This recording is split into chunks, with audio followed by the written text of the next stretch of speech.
नमस्कार, मैं हूं विपिन परमार। स्वागत करता हूं आपका इंडिया न्यूज हरियाणा की खास पेशकश अफसरनामा में। अफसरनामा वो कार्यक्रम है जिसके माध्यम से हम अधिकारियों की जिंदगी के बारे में आपको दिखाते हैं, किस तरह से वो अपने निजी जीवन में जीते हैं और साथ ही साथ काम के फ्रंट की बात करें, प्रोफेशनल फ्रंट की बात करें तो किस तरह से अग्रसर होकर वो प्रदेश के विकास के लिए काम कर रहे हैं।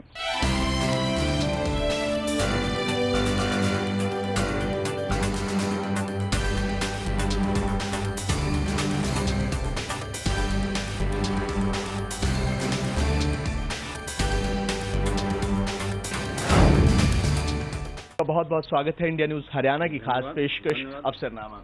धन्यवाद। अफसरनामा एक ऐसी पहल है जिसमें अधिकारियों की जिंदगी, उनकी निजी और उनके कामकाज की जिंदगी दिखाई जाती है।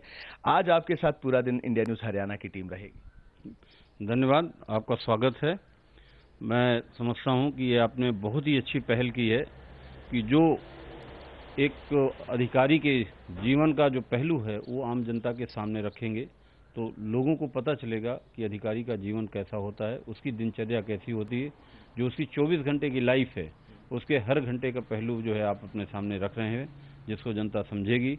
मैं अपने जो 24 घंटे का जो हमारा दिनचर्या है तो बड़ी दिलचस्प होती है कि सुबह हम लोग उठते हैं, उठने के बाद जो है छोटा मोटा जो योगा या एक्सरसाइज या जो भी करते हैं, उसके बाद जो ऑफिस के तैयार होके जाते हैं। ऑफिस में हम लोगों का काफ़ी जो है जटिल समय होता है, इतने ज़्यादा जो है वहाँ पे मिलने वाले हो जाते हैं, इतने ज़्यादा जो फरियादी आ जाते हैं, उन सब के बीच में आप ऐसे उलझ जाते हैं, आपको पता नहीं चलता कि पूरा दिन कैसे निकल गया। परिवार और काम के बीच में सामंजस्य बनाना। घर है आरसी मिश्रा साहब का, प्रकृति के साथ प्यार है। अभी थोड़ी देर पहले लॉन में वॉक कर रहे थे, योगा करते हैं, वॉक पर जाते हैं और साथ ही साथ जो मेंटल स्ट्रेस रहता है उसको किस तरह से दूर किया जाता है, पारिवारिक जीवन को कामकाज के साथ किस तरह से सामंजस्य बिठाते हैं, अपने प्रोफेशनल फ्रंट पर किस तरह से रहते हैं। आज के जो अधिकारी हमारे साथ हैं आरसी मिश्रा साहब, इनके साथ चलेंगे। इनकी रेंज में इनके पंचकुला अंबाला दो अगर बड़े क्षेत्र आते हैं उसके लिए इनकी क्या प्राथमिकता है ये जानेंगे, इनके निजी जीवन के बारे में जानेंगे, इनके परिवार से मुलाकात करेंगे। आइए शुरुआत करते हैं आज के अफसरनामा के सफर की। किसान के परिवार में पले जन्मे बड़े हुए आरसी मिश्रा साहब के अंदाज में बेवाकी शुरू से ही थी। ट्रेनिंग पूरी करने के बाद सबसे पहली पोस्टिंग मिली गुड़गांवा में पोस्टिंग पर जाते हुए आरसी मिश्रा साहब के दिल और दिमाग में कई चीजें थी, लेकिन चैलेंजिंग पोस्टिंग थी क्योंकि उस समय आतंकवाद का भी दौर था।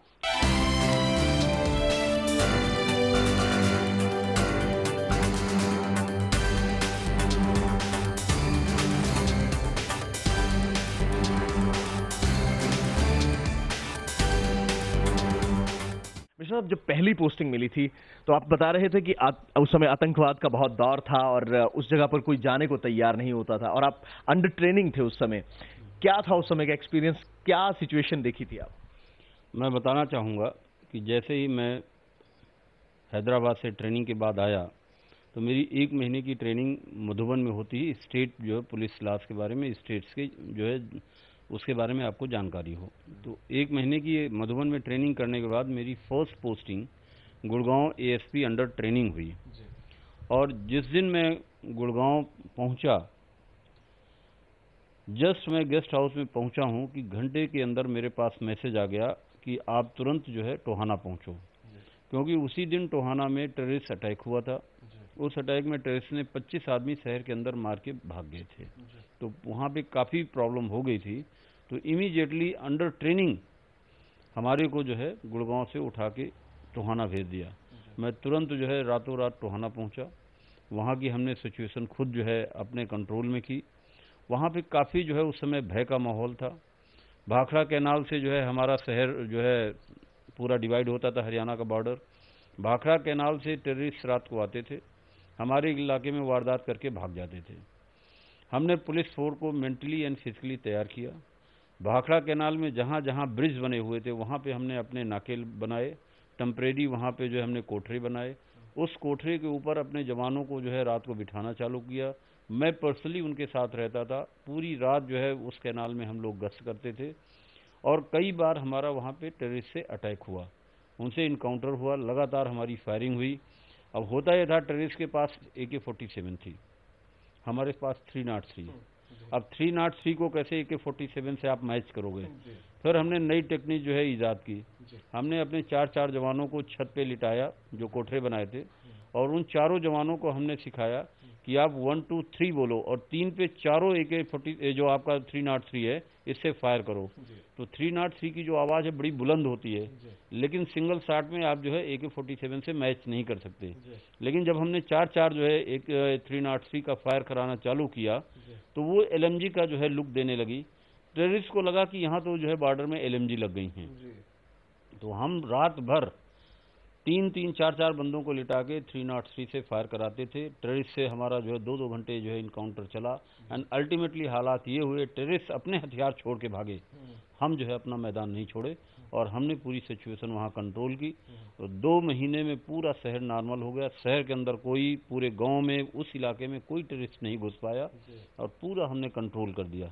जैसे ही वहाँ पे नॉर्मल सिचुएशन हुई, सिरसा में टेररिज्म काफ़ी बढ़ गया था। तो as a ASP operation, ASP under training, हमारे को अंडर ट्रेनिंग में ASP ऑपरेशन सिरसा भेज दिया। हमने वहाँ पे भी करीब 2 महीना 3 महीना वहाँ मेरी पोस्टिंग रही। वहाँ पे भी पूरी हमने सिचुएशन नॉर्मल की। वहाँ पे भी काफ़ी लोगों को हमने पकड़ा, काफ़ी जो है कुछ तक हमने टेररिज्म को कंट्रोल किया। तो बात करें, एक बड़ा दिलचस्प किस्सा है, राइट्स हुए थे हरियाणा में उस समय, बाबरी मस्जिद जब डिमोलिश किया गया था, उस समय नई नई शादी हुई थी आपकी, और आप बता रहे थे कि काफी कठिन परिस्थितियां थी क्योंकि पत्नी के साथ राइट्स की जगह पर आप गए थे, आपने भेजा था। क्या था वो वाकया, क्या था? ये वाकया है, जैसे ही हमारा पहला फेज ट्रेनिंग का ख़त्म हुआ, हम 3 महीने के लिए दोबारा हैदराबाद गए ट्रेनिंग में। ट्रेनिंग मेरी पूरी हो गई। ट्रेनिंग पूरे होने के बाद जैसे ही दोबारा वापस हैदराबाद से आए, मेरी पोस्टिंग दोबारा जो है पुनः गुड़गांव में हुई। वो 92 की, दिसंबर 92 की बात है। जैसे ही ट्रेनिंग हुई, वहाँ पे हमने ज्वाइन किया, हफ्ते के अंदर जो है ये बाबरी मस्जिद डिमोलिशन वाला केस हो गया। तो फिर मेरी ड्यूटी लगाई गई थी। गुड़गांव शहर के अंदर 2 मस्जिद थी कि आपको इनको प्रोटेक्ट करना है, आप नए ASP हो, आप जो है इस एरिया को संभालो। बाकी एरिया में जो है SP साहब खुद नूह में गए थे, पुन्हाना में अतर सिंह अहलावत एडिशनल SP लगाए थे, और झिरका में राजपाल DSP थे, उनको लगाया गया था। हमने तो अपनी एरिया को पूरा कंट्रोल रखा। रात से ही हमने पूरी सिचुएशन को अपने हाथ में ले ली। कोई भी मस्जिद के नज़दीक आया, हमने सीधे लाठी चार्ज किया, कोई वहाँ पे खड़ा नहीं होने पाया। हमारी पूरी नॉर्मल रही सिचुएशन। लेकिन सिचुएशन मेवात में बिगड़ गई। सबसे ज़्यादा प्रॉब्लम हुई पुन्हाना में। वहाँ पे जितने जो है मकान थे, दुकान थे, सब में आग लगा दी गई, मंदिर तोड़ दिए गए, पूरा एकदम लूट का माहौल था। तो SP साहब ने हमारे को डायरेक्शन दिया कि आप जो है गुड़गांव से सीधे मेवात पहुँचो, पुन्हाना। मेरी शादी हुए जस्ट हफ्ते हुआ था। अब मैं अपनी वाइफ को, जो बेचारी कुछ भी नहीं जानती, ना मैं भी नहीं जानता, मैं भी नया नया था, हरियाणा के बारे में हम लोगों को कुछ भी नहीं मालूम था, तो अब अकेले उनको गेस्ट हाउस में गुड़गांव में छोड़ के मैं कैसे जाता। अब ऐसे जो है राइट सिचुएशन में आप वाइफ को लेके कैसे जाएंगे। लेकिन फिर भी हम लोगों ने हिम्मत बांधी कि नहीं, मैं तो साथ रखूंगा, मैं यहाँ नहीं छोड़ूंगा।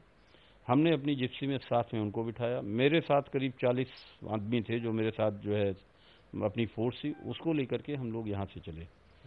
जैसे ही हम लोग जो है नूह के नज़दीक आए, वहाँ पे हमने देखा कि करीब 400-500 आदमी सड़क में आग लगाए हू कर रहे हैं, और पूरा वहाँ पे माहौल एकदम बिगड़ा हुआ था, आग लगाए हुए थे दुकानों में। मैंने जो है ड्राइवर को कहा कि तुम गाड़ी चलाओ और हम एरो फार्म में चलेंगे। 10 आदमी राइट, 10 आदमी जो है लेफ्ट, और 10 आदमी पीछे, 10 हम आगे। फ्रंट में मैं खुद था, और मैंने कहा मैं सीधे लाठी चार्ज करूँगा, आपको गाड़ी बीचों बीच निकाल के लानी है। और 5 मिनट में उस 500 की क्राउड को हमने ऐसे तोड़ के निकाल ले गए कि जैसे जो है तीर जो है काट के जाता है। और मैं मेरी वाइफ को जो है ड्राइवर गाड़ी में लिए, वो भी साथ चल रहा था, हम भी चल रहे थे। रियल लाइफ का जो है, जो लॉ एंड ऑर्डर की सिचुएशन मेरी वाइफ ने भी देखा, और हम लोगों ने उसको 5 मिनट में पूरी भीड़ को क्रॉस करके नूह से आगे निकले। सेम सिचुएशन हमारे को नगीना मिली। वहाँ भी हमने सेम टेक्नोलॉजी, सेम टेक्निक अपनाई और उसको क्रॉस किया। उसके बाद पिनंगवा में हुआ, फिर जाके पुन्हाना पहुँचे। पुन्हाना में मैंने अपनी वाइफ को एक कमरे में छोड़ा। वहाँ पे सिक्योरिटी जो है पूरे थाने की हमने लगा के, फिर हम 40-50 लोग पैदल पूरे शहर में निकल लिए, और जो जहाँ पे मिला हमने खुला लाठीचार्ज किया। और मेरा टारगेट था कि सिर्फ पैरों में लाठी मारनी है, ऊपर नहीं, कमर से नीचे ही जानी चाहिए, और किसी को एक चोट ऊपर नहीं आई। लेकिन 2 घंटे में पूरे शहर में हमने सन्नाटा फैला दिया। जहाँ भी हम गए हैं हमने बात किसी से नहीं की, सीधे लाठीचार्ज, क्योंकि ऑलरेडी वहाँ पे धारा 144 लगी हुई थी। जितने इनके जो है मजमा थे सब नाजायज़ थे, तो पूछने की बात करने की ज़रूरत नहीं है। 2 घंटे में पूरा पुन्हाना शहर नॉर्मल हो गया, और उसके बाद ऑलमोस्ट 2 महीना में पुन्हाना में रहा, एक सिपाही के मकान में, थाने के अंदर एक सिपाही का 1 कमरे का मकान था, उसमें हम दोनों हस्बैंड एंड वाइफ रहे। 2 महीने जब वहाँ मेरी सिचुएशन नॉर्मल करके एकदम ठीक ठाक हो गया, मेरी परमानेंट पोस्टिंग में बात कर दी नूह में, ASP नूह। अब ASP नूह होकर के मेरे पास फिरोजपुर झिरका का भी चार्ज दे दिया, पुन्हाना पिनंगवा सब पूरा दे दिया। करीब वहाँ पे साल हम लोग रहे नूह, और पूरा मेवात में हमने ऐसा माहौल किया कि वहाँ पे किसी तरह का क्राइम करने से लोग कतराते थे। और पर्टिकुलरली जो गोकसी के लिए फेमस था एरिया, हमारे टाइम में वहाँ गोकसी होने नहीं पाई, और जो इस तरह के ट्रक और ये सब ऑपरेट करते थे हमने सबको बैन कर दिया था। इसी तरह के कई दिलचस्प किस्से हैं जो कि RC मिश्रा साहब से जुड़े हुए हैं।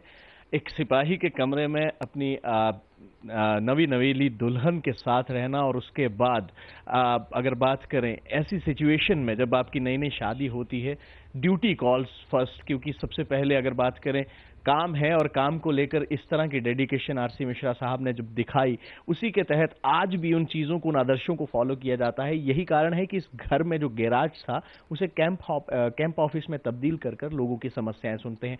कई और दिलचस्प किस्से हैं, आप बने रहिए हमारे साथ, आपको दिखाएंगे इनकी निजी जिंदगी भी, इनके कामकाज की जिंदगी, किस तरह से लोगों की समस्याएं सुनी जाती हैं, इनकी प्राथमिकताएं क्या हैं।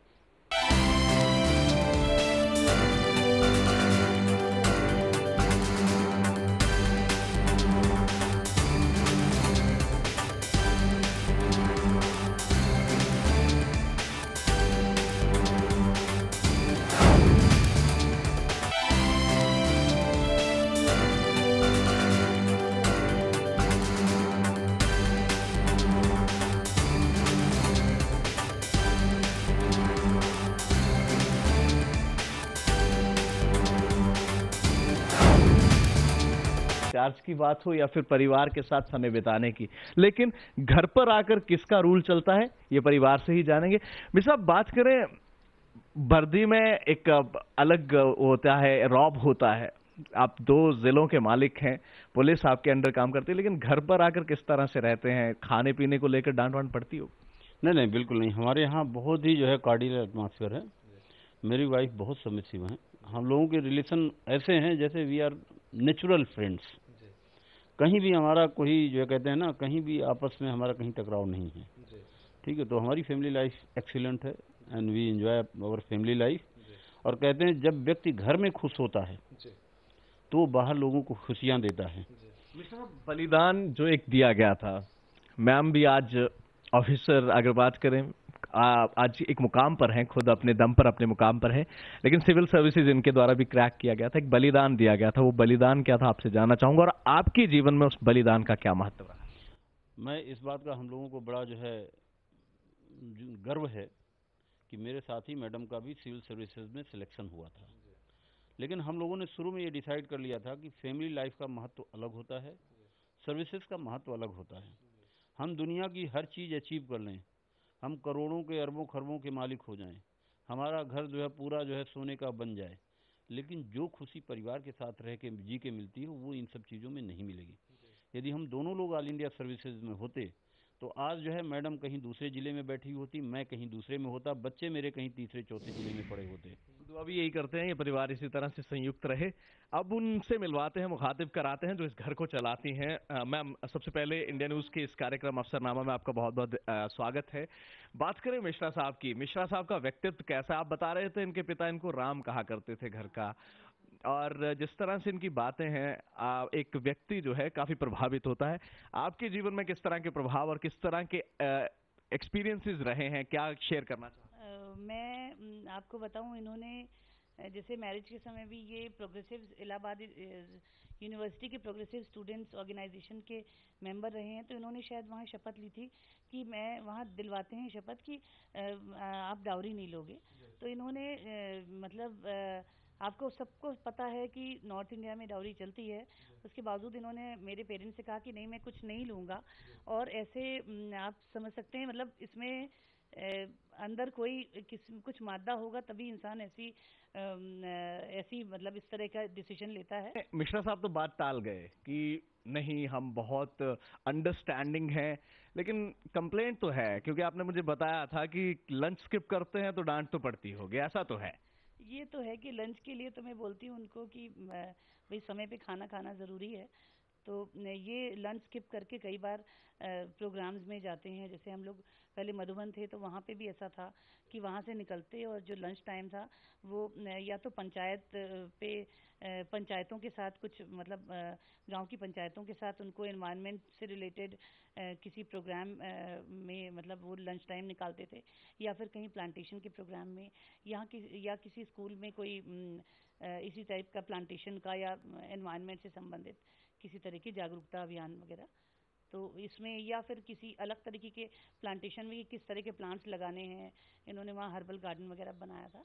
तो इस तरह से ये एक्टिव रहते हैं और ये इनका ये रहता है कि हर चीज़ मतलब हर टाइम यूटिलाइज करना चाहिए अच्छे से। अपने दर्शकों को बता दें कि मिश्रा साहब न केवल अपने परिवार की देखभाल के लिए बल्कि जिले के कामकाज के लिए, बल्कि 18 लाख पेड़ इनके द्वारा पूरे प्रदेश भर में जहां जहां भी इनकी पोस्टिंग रही है, सबसे ज्यादा मुझे लगता है ट्रांसफर हुए हैं, लेकिन 18 लाख पेड़ जो है इनके द्वारा लगाए गए हैं, अपने आप में एक बड़ा काम है। और ऐसे में जहां पर आजकल ग्लोबल वार्मिंग, क्लाइमेट चेंज हो रहा है, लगातार इस चीज को आगे बढ़ाए हुए हैं। परिवार के साथ चर्चा का दौर आगे भी जारी रहेगा। ब्रेकफास्ट टेबल पर चलेंगे, बैठेंगे, इनसे बात करेंगे, इनके परिवार के बारे में और कुछ बातें साझा करेंगे। नाश्ते का टेबल सज चुका है। ये परिवार बड़ा ही हष्ट पुष्ट और रिष्ट रहने वाला है। सेहत का भी ध्यान रखा जाता है और सेहत का ध्यान रखती हैं इस घर की संचालिका। अगर बात करें क्या खिलाना है क्या पिलाना है, क्योंकि फ्रूट्स के साथ पूरा दिन लंच स्किप करते हैं, तो ऐसे में ऐसी हेल्दी डाइट दी जाती है ताकि मिश्रा साहब पूरा दिन लोगों की समस्याएं सुने, लेकिन कोई मेंटल प्रेशर ना हो और सेहत भी बरकरार रहे। मैम, खाने को लेकर तो आपने बता ही दिया कि लंच स्किप करते रहते हैं, तो ऐसे में क्या तैयारी रहती है ब्रेकफास्ट को लेकर? अमूमन क्या मेरा ये रहता है कि ब्रेकफास्ट के पहले इनको दूध और कुछ ड्राई फ्रूट्स, बादाम जैसे समर्स में थोड़ा भीगे हुए बादाम और विंटर्स में ड्राई बादाम, और साथ में मतलब अखरोट वगैरह, जिससे कुछ मतलब सारे विटामिन्स, मिनरल्स एंड न्यूट्रिशन मिलता रहे। और साथ में फिर ब्रेकफास्ट में मेरा रहता है कि इनको मतलब कार्बोहाइड्रेट तो हो, प्रोटीन हो साथ में, बट मतलब बहुत हैवी ये नहीं पसंद करते, तो इस टाइप की रहती है। जैसे इस मौसम में सत्तू भी बहुत पसंद करते हैं। आज तो नहीं रख रखा, मुझे लगा शायद मतलब बस चांस की बात है कि नहीं है, बट नॉर्मली सत्तू भी रखते हैं। It's an important ingredient of his breakfast मतलब ड्यूरिंग समर पीरियड। अगर बात करें मैम, क्या खाने में क्या पसंद है, सबसे ज्यादा क्या डिमांड करते हैं मिश्रा साहब की मुझे ये चीज जो है कि रेगुलर बेसिस पे कि आज ये खाना है, मतलब क्या सबसे ज्यादा पसंद है खाने? इनको सिंपल दाल रोटी, दाल चावल रोटी सब्जी, और कहते हैं कि ये ऐसा खाना है जिससे कभी इंसान बोर नहीं हो सकता, तो ये जरूर चाहिए। मतलब ये ही फॉन्ड ऑफ दाल चावल रोटी सब्जी, जो मतलब दिन में, और शाम के समय सब्जी और रोटी खाते हैं। ब्रेकफास्ट टेबल तो सज गया। अगर बात करें रेस्टोरेंट से खाने को लेकर, ज्यादा चॉइसेस नहीं है, दाल चावल और सिंपल रोटी खाते हैं। क्या कहने हैं, अब जब नई नई शादी हुई थी, डिप्लॉयमेंट ऐसी जगहों पर थी जहां पर दंगे हो रहे थे, लेकिन क्या अपनी बीवी के हाथ का क्या पसंद है, क्या खाना ज्यादा पसंद करते हैं? देखो, इन्होंने बता दिया, मैं तो बता दिया, मेरा तो दाल सब्जी रोटी के अलावा कुछ भी वो नहीं है। बाकी चीज़ें ओकेजनल तो ठीक हैं, लेकिन रूटीन में दुनिया में कोई भी व्यक्ति दाल रोटी खा करके रोज़ नया स्वाद पैदा कर सकता है, लेकिन पूड़ी सब्जी या कोई और चीज़ खाओ, दूसरे दिन उस खाने का मन नहीं करता। तो ये अमृत के समान है, और इसलिए हमारे यहाँ कहावत है कि दाल रोटी खाओ, प्रभु के गुण गाओ। तो हम तो भाई उस वाले हैं, उसी फिलॉसफी पे, और मेरी वाइफ भी जो है सिंपल खाने वाली हैं और खाना सिंपल ही ये दाल रोटी बनाती हैं। मैम, जब सर की दूसरी पोस्टिंग हुई थी, दंगे थे उस समय चल रहे, आप जिप्सी की फ्रंट सीट पर बैठी हुई थी, क्या चल रहा था दिमाग में कि कहाँ शादी हो गई, ये तो दंगे पहली ही डेट जा रही हूँ और पहली बार में दंगे देखने को? हाँ, लेकिन बस ये भी था कि अपनी तो साथ साथ इनकी भी ज़्यादा मतलब ये लगता था कि वही सब ठीक रहे, लेकिन हाँ ये भी कॉन्फिडेंट थी कि मैं कि कंट्रोल कर लेंगे, तो बाकी उस समय इतना सोचने का शायद टाइम ही नहीं होता, जब इतना कुछ चलता रहता ना आसपास, तो बस ये लगता है कि हाँ सब कुछ जब ठीक से सेफली निपट जाता है तो अच्छा लगता है। उस समय तो कुछ समझ में ही नहीं आता। कोई खास मोमेंट रहा है मैम, कभी प्यार का इजहार किया हो मिश्रा साहब ने बड़े अंदाज में? क्योंकि आपका अमूमन रिश्ता ऐसा रहा है कि मुझे खुद इन्होंने बताया कि मैं जहां पे भी जाता था वहां दंगे हो रहे होते थे, और मेरी फ्रंट सीट पे जिप्सी होती थी एक, उसमें फ्रंट सीट पे आप बैठी हुई थी, तो हमेशा टकराव की स्थिति रही है। लेकिन कभी ऐसी कोई मोमेंट रहा है कि जब इन्होंने कुछ ऐसा किया हो जो आपको आज तक याद हो? इन्होंने मतलब मैं ज़्यादा क्या कहूँ, इन्होंने जैसे लोग कहते हैं कि हाँ लड़की के पेरेंट्स को अपना पेरेंट्स समझना, अपने पेरेंट्स के लिए इन्होंने, ये सच है, हमेशा जैसे मदर इन लॉ कोई भी बात हो बड़ी अच्छी सी, मतलब मैं आपको बता दूं, अब मैं भी एक मदर हूँ, मेरे बड़े बच्चे हैं, तो शुरू से ही कहते थे कोई बात नहीं, जो बड़े कहते हैं ना वो अपने आप को चेंज नहीं कर सकते, और तुम चेंज कर सकते हो क्योंकि तुमने अभी वो कम टाइम, तुम्हारी हैबिट अभी इतनी नहीं हुई उस बात को। बड़ों की अगर मान लो 45 ईयर्स के हैं तो उनको 45 ईयर्स हो गए वो काम करते हुए, तो उनको चेंज करना मुश्किल है अपने आप को। तो इस तरह से मतलब बहुत बार मैंने देखा। अच्छा, ऐसा नहीं है कि अपने पेरेंट्स के लिए कहते हैं, वो मेरे पेरेंट्स के लिए भी सेम कहते हैं। मतलब ऐसा मैंने अपनी लाइफ में नहीं देखा कोई व्यक्ति जो दोनों के, अपने पेरेंट्स के लिए तो ये बहुत ही मतलब सच में उनके लिए ये राम है। अभी भी मेरी मदर इन लॉ यही कहती हैं कि मेरे मतलब ये तो मेरा हीरा है, ये तो मेरा राम है। और ये अंदाज है आरसी मिश्रा साहब का। अब ब्रेकफास्ट के बाद आपको लेकर चलेंगे इनकी ऑफिस की लाइफ दिखाने, जनता की समस्याएं किस तरह से सुनते हैं, पंचकुला अंबाला को लेकर इनकी क्या प्राथमिकताएं हैं, क्या करना चाहते हैं इन दोनों जगहों के लिए, ये जानेंगे आरसी मिश्रा साहब से।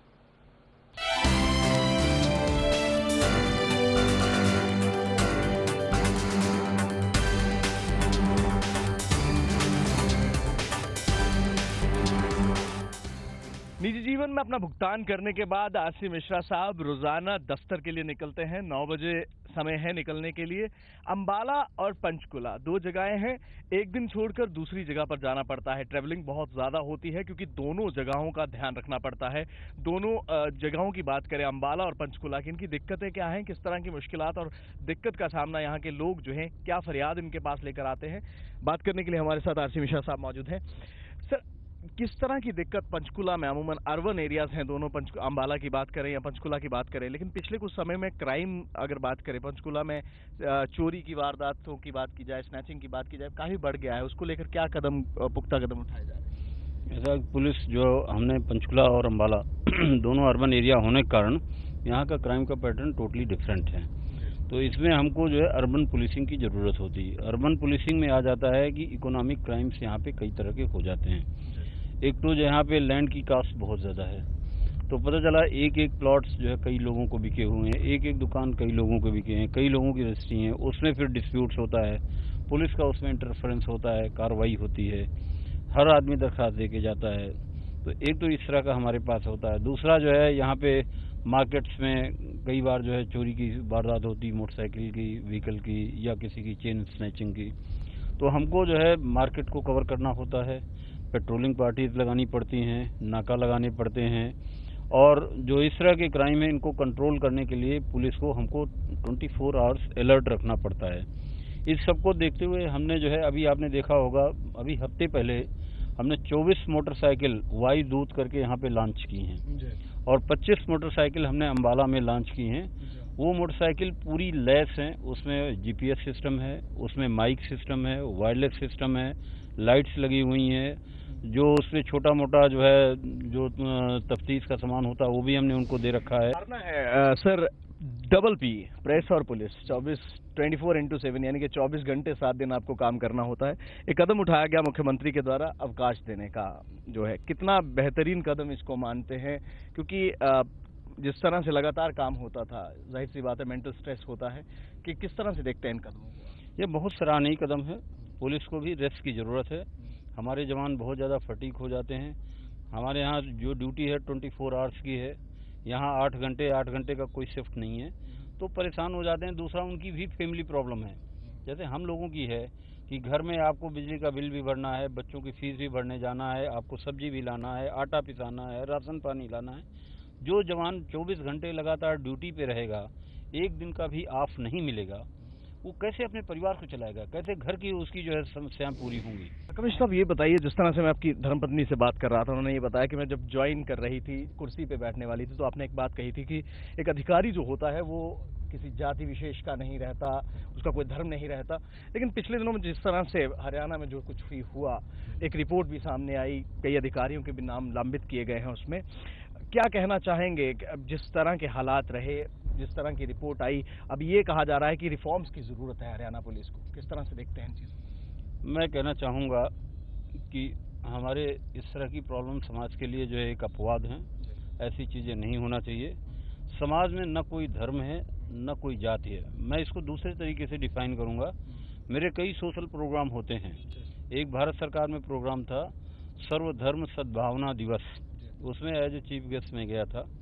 वहाँ पे कई लोगों ने अपने अपने जो है विचार रखे। कोई कहता है हिंदू ये कहता है, कुरान ये कहता है, बाइबल ये कहती है, पुराण ये कहता है, वेद ये कहते हैं।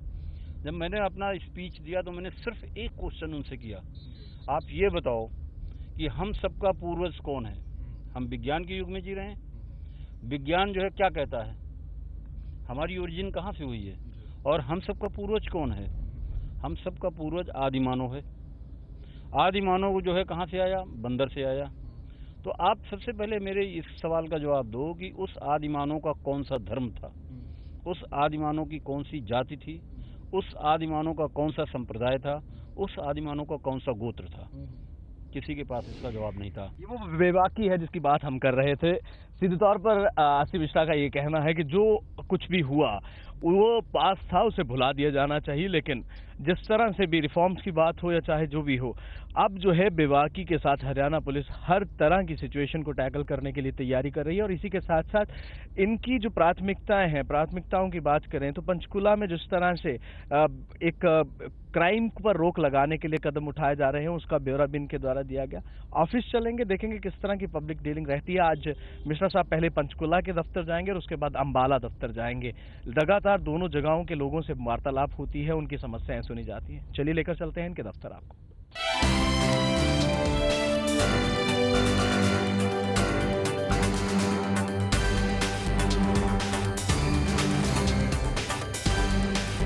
उसके कंपैरिजन में हम कहीं नहीं हैं, लेकिन फिर भी मेरा उद्देश्य है कि मैं चंडीगढ़ के बराबर अपनी पुलिसिंग यहाँ पे करके दूँ। उससे जो है बेटर यहाँ पे सिचुएशन माहौल क्रिएट करूँ कि लोगों में वेलबींग की, हैप्पीनेस की एंड सेफ्टी एंड सिक्योरिटी की फीलिंग आए। उसके लिए पहला मैंने रखा है पूरे शहर को सर्विलेंस पे। आप घर से पहला स्टेप बाहर निकालेंगे तो आप कैमरे की निगरानी में होंगे। अभी तक हमने करीब 60 कैमरे जो है रेड लाइट्स में, क्रॉसिंग्स में लगाए हैं। वो कैमरे ऐसे हैं जो सिर्फ अभी हमारे को सर्विलेंस का काम कर रहे हैं। बीइंग अ पुलिस ऑफिसर, प्रदेश की जनता को क्या संदेश देना चाहते हैं आप, क्या कहना चाहते हैं? अच्छा देखो, प्रदेश की जनता के लिए जो पुलिस का तो एक ही है, अमन चैन हो, सुख शांति हो। हमारे यहाँ लोग पूरी तरह से दिल से, दिमाग से ये फील करें कि नहीं हम सिक्योर हैं, पुलिस हमारे साथ है। और जो हमारा जो स्लोगन है सेवा, सुरक्षा और सहयोग, इसको हम सही तरीके से चरितार्थ कर पाएँ। उद्देश्य सबके अलग अलग एक ही हैं, रास्ते अलग अलग हैं। तो हम यही चाहते हैं कि पंचकुला अंबाला हमारा जो कमिश्नरी है वो पूरी तरह से सेफ एंड सिक्योर है। यहाँ के लोग प्रोग्रेस करें, फ्लोरिश करें, हर तरह से सुख संपन्न हों, और जहाँ भी पुलिस की ज़रूरत हो पुलिस उसमें पूरी तरह से सक्षम हो, उनको पूरी सिक्योरिटी, सुरक्षा और पूरी तरह से उनको मानसिक शांति देने में हम सहयोग करें। इंडियन न्यूज़ हरियाणा के साथ आपने पूरा दिन बताया, उसके लिए बहुत बहुत धन्यवाद। Thank you. तो देखा आपने किस तरह से पंचकुला अंबाला रेंज के कमिश्नर आरसी मिश्रा अपने शहरों में सुरक्षा प्रदान करने के लिए दिन रात काम करते हैं। निजी जीवन में अपनी पत्नी और अपने 2 बेटों के साथ किस तरह से जीवन यापन कर रहे हैं। पंचकुला को सेफ सिटी बनाने का टारगेट भी आरसी मिश्रा की लिस्ट में है। ऐसे ही कई अधिकारियों से आपको और मिलवाएंगे आने वाले एपिसोड्स में। हमें दीजिए इजाजत, खबरों का सिलसिला जारी है। आप देखते रहिए इंडिया न्यूज़ हरियाणा।